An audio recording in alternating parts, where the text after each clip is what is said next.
When we talk about sustainable food, the conversation almost always comes back to protein, but not all protein sources are created equal, and their carbon footprints can be drastically different.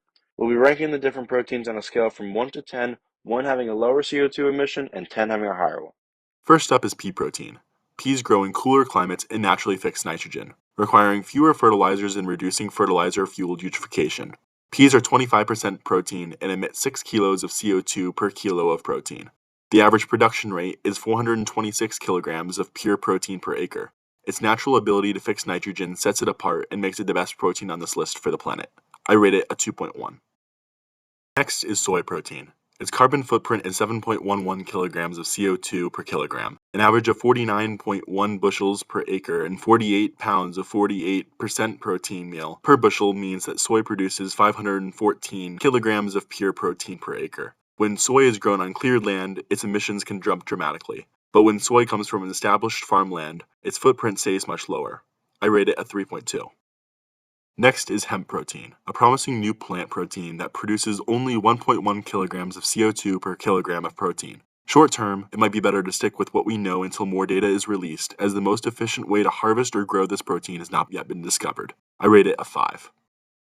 Wild caught whitefish can be efficient. Boats burn fuel, but beyond that, wild fish don't need to be raised. Emissions are around 3.7 kilograms of CO2 per kilogram of protein, similar to plant protein isolates.